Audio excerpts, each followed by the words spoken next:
Ooh la la. Ooh. We will take that home too. Yeah. So it's, yeah, you just zip it right on down like this. They come off pretty easily.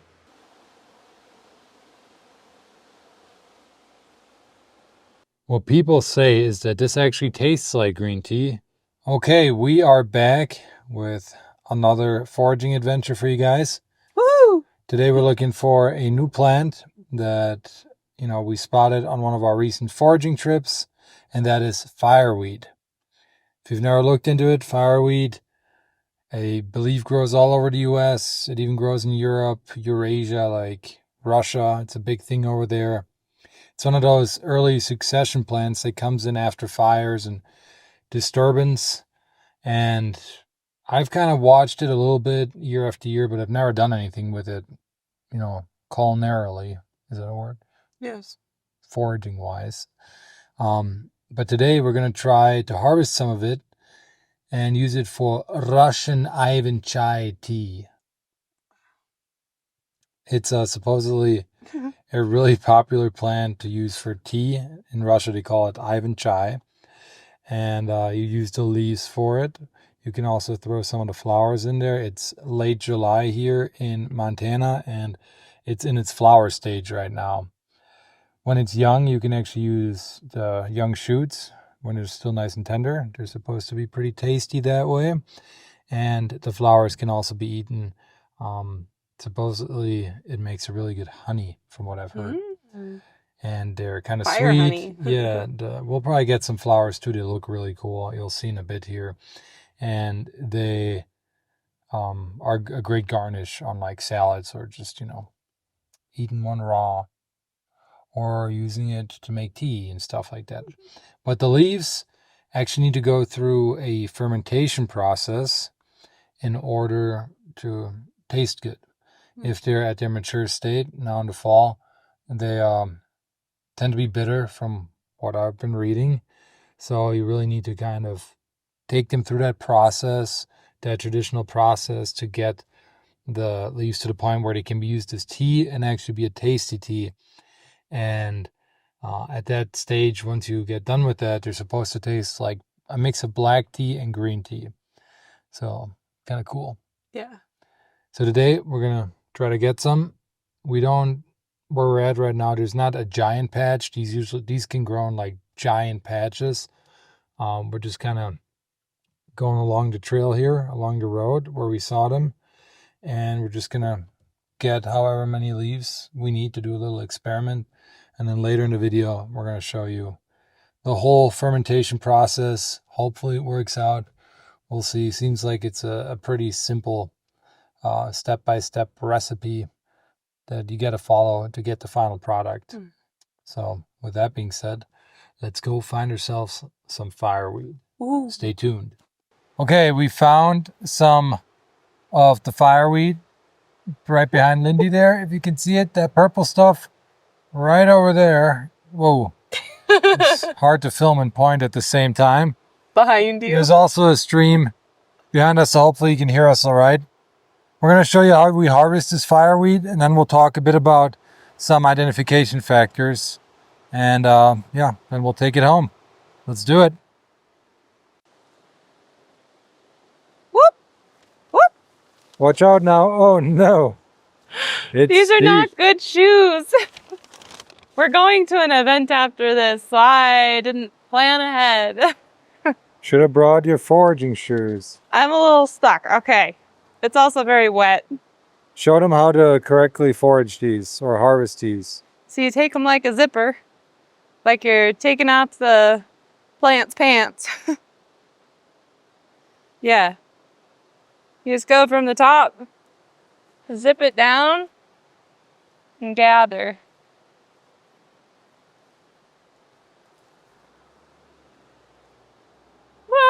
Nice. Put them in a bag. Only gather, from places where there's plenty of fireweed, which right here we've got quite a few bushels all in one area. And we'll only take 2 or 3 from each spot, move to the next spot, move to the next. Yeah, and they do grow usually in huge patches, so that shouldn't be an issue. Yep. Oh no. Just make sure. You only get fireweed, yep. Yeah.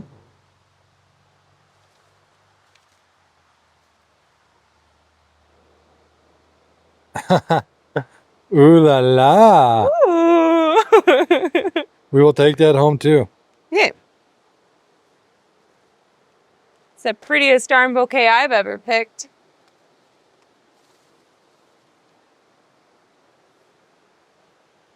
Look at these tiny little babies.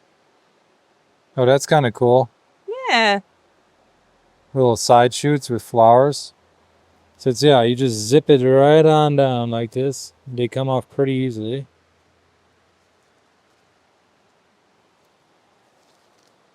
Should we move over there?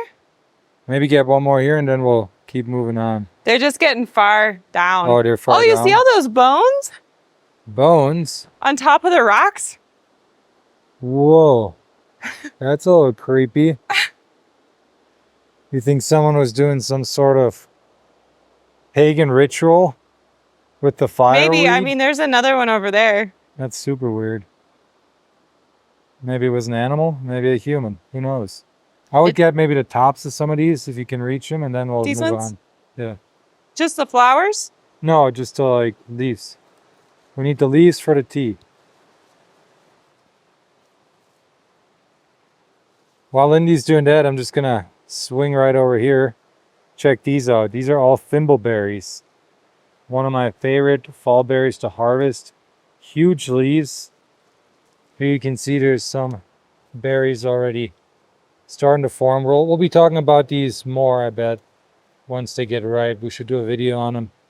But one ID factor for thimbleweed is that it doesn't have any thorns like a raspberry. Definitely a plant worth learning about. And I have a podcast episode in the Year of Plenty podcast called like Top 4 Spring Plants to Forage for in 2022 or something like that.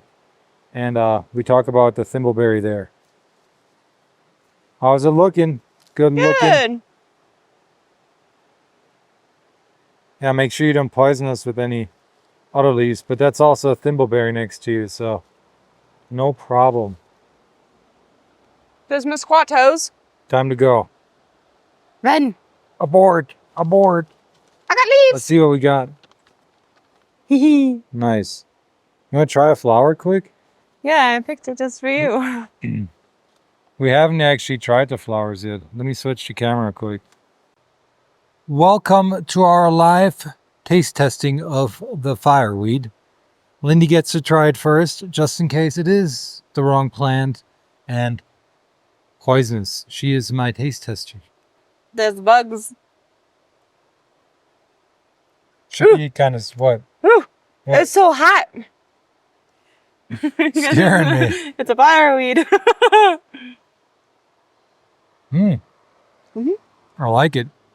Slightly sweet. Nothing crazy special. I don't know what it reminds me of. Like cucumber skins. Kinda. It's probably not my favorite, but Cucumber onion. it's pretty good. Yeah. Yeah. I kind of get that from it. Slightly bitter. I assume that's what the bigger leaves taste like, the more mature leaves right now. So, not bad. In my opinion, not bad. Not something I'd like get super excited about, honestly. But hopefully, once we go through making this tea, this whole process, that's going to be really tasty, like everyone's been saying. We got a little leaf here. All right, let's go find some more.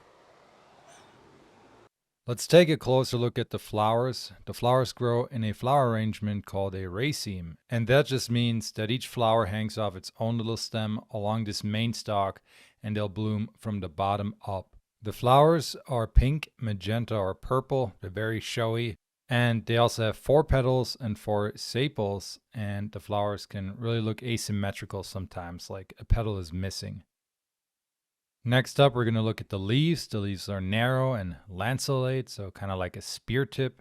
They grow alternate and spiral along the stem, and they usually are 2 to 5 or even sometimes 7 inches long. The mid vein on these leaves is very prominent, light colored, almost white looking, And then the secondary veins are really interesting, and they really make the fireweed leaves stand out. So the secondary veins don't just run toward the edge like in most leaves. Instead, they curve back toward the leaf tip in kind of like a swinging arc. And that gives the leaves this unique look, and it makes it look like there's almost a margin inside the leaf. The top of the leaf is a glossy green, but the bottom is pale and has protruding veins. And then lastly, the main stem has pith inside, and the stem is smooth and hairless. And according to Sam Thayer, the pith is supposed to be tasty on young stalks, so you can break it out and eat it raw or cooked. All right, I think we got enough for our tea experiment, hopefully. First time doing it, but we're gonna put them in a jar later, ferment them in a jar. I think we definitely have enough to fill a jar. For now, we're gonna go to an event downtown Bozeman. When we get home, we're gonna put these in a nice Ziploc bag so they stay fresh until we're ready to start with the whole fermentation tea making process. And we'll show you how to do that in this video still, so don't leave yet. So we're back home. We have all of our fireweed leaves here. Still got some of the flowers in here.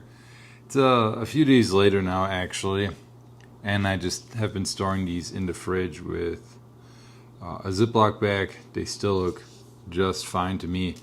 I let the leaves wilt in a paper bag over about 8 hours now. I would say 8 to 10 hours. Usually people say like anywhere from 6 to 10 hours. You want to let these wilt first, and then the next step, which we're at now, is to kind of sort them through. You know, sort out the really crappy looking ones. Make sure you look on the bottom of the leaf if there are any insect eggs. You don't want any of that in your fermentation or oxidation process that we're about to do. So all I'm going to do is look through these. I'm going to grab some good leaves like I already put aside here, like this, and then we're just going to form these into a tight ball. You know, you can take several, like 5 or so, and roll them in your palm tightly. Bring them into a tight ball like this. Crush up that leaf structure so that the juices can come out. And then when they're discolored like this, you know, into a little ball, you put them in a bowl. And we're going to do that with all of these. And then we're basically just going to put a plate on top of the bowl, and this is going to be then oxidizing outside of sunlight in a dark spot in your house for 2 to 3 days. And you're going to want to come in daily and stir these around a bit to just make sure, you know, they're getting moved around and some new oxygen gets in there. And they should start smelling really pleasant after that. And then once, you know, those 2 to 3 days have passed, we'll talk about next step. But at that point, when you're ready, like after 2 to 3 days, they should be pretty discolored and brown, you know, a dark color, the leaves. Oh, and one more thing I forgot to mention is that you want your fireweed leaves, once they're oxidizing now, you don't want them to be dry so that they shrivel out anymore, but you also don't want them to be too moist so that they start to mold.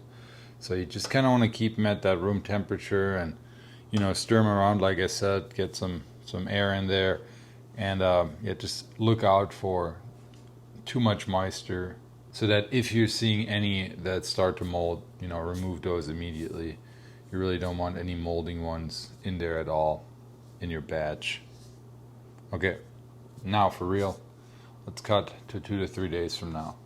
I just got back from work a little bit ago and did some more research during my lunch break because my buddy Clay Bauer, who's a great forager from Michigan, he actually had sent me pictures of his fireweed tea in a jar, and you know, that made me ask a bunch more questions, and he thought that it's better to not have a bunch of headspace. So right now in this bowl we have a lot of headspace with our fireweed, and I do recall watching other videos and reading some articles where they said, you know, not to have a ton of headspace. There seems to be some mixed opinions out there on this, but you know, I don't have a big enough jar now, but I'm just going to move this into this Tupperware now. just so we do have a little less headspace. And then I can also just kind of move these leaves around, which supposedly is also a good idea to do every once in a while. And I see there is some leaves we didn't get quite well enough this morning. You don't need to roll them even too hard. You just really want to break these up. Okay, so we'll move them around a bit. Less headspace now for them to continue fermenting, or it's more of an oxidation process actually. Here we go. I'm just going to leave this again in a dark, cool space in our house, room temperature. And we'll check it a few more times every day now, at least 2 to 3 times. I'll probably just move it around in the morning after work and then before going to bed or something like that. And then in 2 to 3 days, we should be ready to go to the next step. Bad news. So I was just about ready to take our fireweed leaves, put them in the dehydrator. It's day 3 right now. And I checked them this morning, but now, we're 7:30 p.m. Checking them again, and I just realized that a good amount of them are moldy. That's not ideal at all. We don't want any moldy leaves in there. We don't want to consume any of that. So, a few things. We had moved it into this container, which I think was a good idea. But you really want to keep the humidity high enough that they don't just shrivel out and don't oxidize. But you also don't want so much humidity that they start to mold. It's been pretty warm in our house. We don't have AC, so I don't know if it got too hot. I think what probably happened is that I didn't stir it enough. I was doing it like once in the morning, once at night, at least the last 2 days. The first day I did it 3 times a day. And I also kind of left the leaves pretty clumped up after we rolled them. So maybe a good idea would be, once you're done rolling them, breaking them up, start straining them out, stretching them out like that. If you come over here, Lindy, with the camera, I can show the viewer some of the moldy stuff. I don't know if you can really see it. Let's find a good one. I just got rid of a lot of the moldier parts already, or moldier leaves. But here you can kind of see there's a bunch of white fuzzy stuff. It's kind of in most of them, which is a big bummer. I could have probably, if I would have been more on top of it today, I guess, because this morning I didn't see any, then maybe I could have picked some of those out before the mold came in. Some things I read were like you can just discard the moldy leaves. There's a good amount of moldy leaves in here now, so I don't really want to do that. But I think the color of, I think the oxidation worked, the fermentation worked. The color is pretty good. It's a dark green, almost black. And if it didn't get moldy, I think it would have been fine. It smells really good. Like, almost like a mix between silage and cut grass. I don't know how to explain it. I kind of like the smell. But what we're going to do now is we're just going to do it all over again. So don't leave yet, because we're going to go and harvest, get some more, repeat the process, and then I'll cut to hopefully a successful fermentation experiment in the next few days. All right, here's what the fireweed looks like after a successful fermentation, no mold, ready for the next step. So after the fermentation, we spread it out on some dehydrator sheets. You could probably also do this on a towel, but the dehydrator is best because now you want to stop that fermentation process, and you do that by dehydrating it. Put it in the dehydrator at a relatively low temperature, and then just leave it in there until it gets nice and crispy. We did 8 hours for our run here.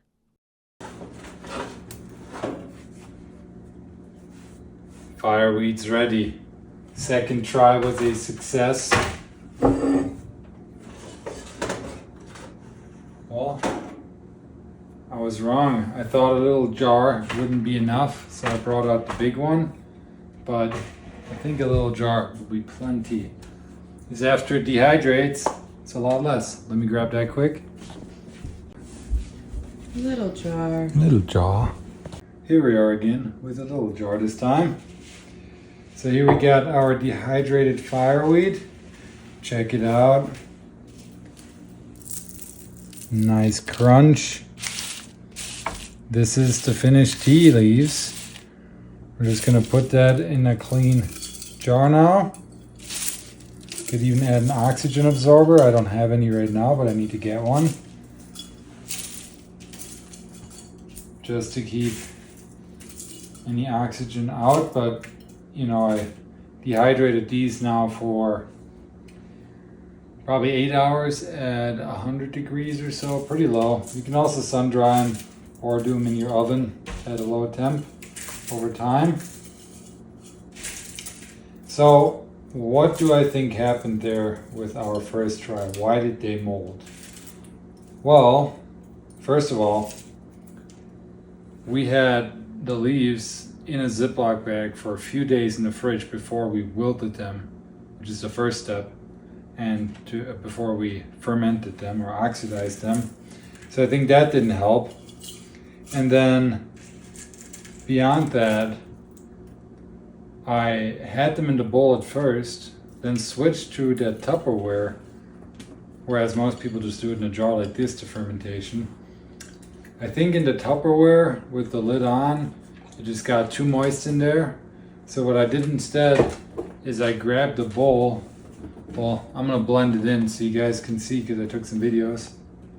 So I took a bowl, and before I also had, when we rolled the leaves the first time, we kept them in a ball, all tightly packed.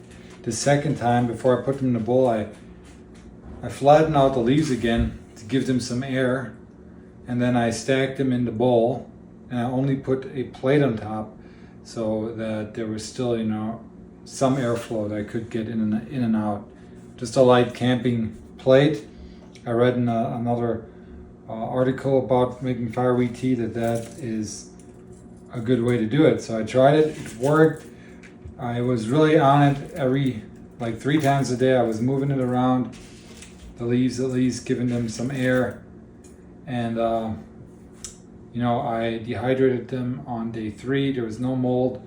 I think day 2 probably helps too if you are getting, because of your environment, if you get moldy leaves, maybe just try 2 days instead of 3 before you actually go ahead and dehydrate them. So those are just some things, you know, to consider. Some things why I think the second time was a lot better than the first.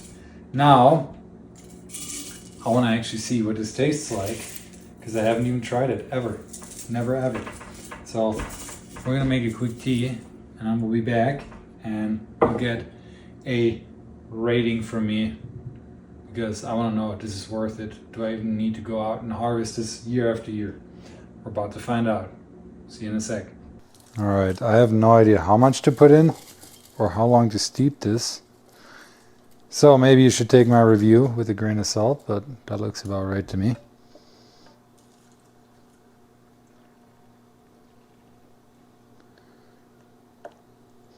Ooh, it smells good already. Oh. So I know with a good green tea, you're only supposed to let it steep for like a minute or so. Now, speaking of green tea, what people say is that this actually tastes like green tea, like a kind of like a mix of black and green tea.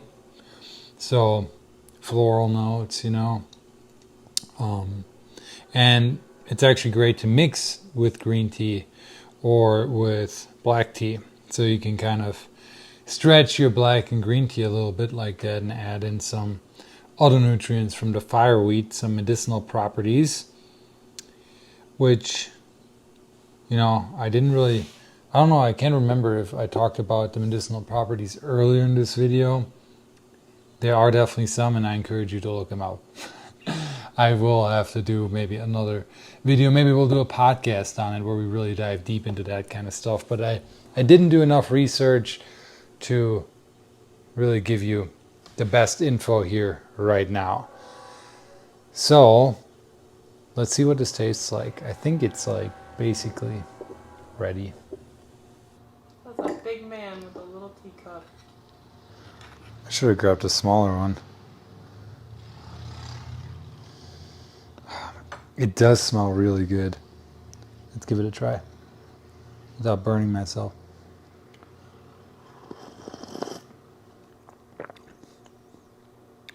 Oh yeah, that's great. No bitterness at all. A ton of floral notes. People say if you don't take the leaves through this fermentation and dehydration process, they will be bitter if they're mature. But yeah, Poldy approved. I would give it, for tea, yeah, probably like a 9 out of 10, honestly, flavor-wise. It's really good. Now, you can harvest fireweed in its younger stages, the shoots and leaves, and can eat them. There are some lookalikes, which I still have to learn about. So that'll be, again, probably another video or podcast once we explore the plant some more. But, you know, in the fall now, or in the summer, late summer, it's August now. We picked these like a few days ago. So end of July, beginning of August is when they were ready to be harvested here in Montana, where we're at. Great thing to go after, in my opinion. And really easy to do. You know, this is definitely something to have in the pantry, especially when people are over and you want to introduce them to some fun wild food.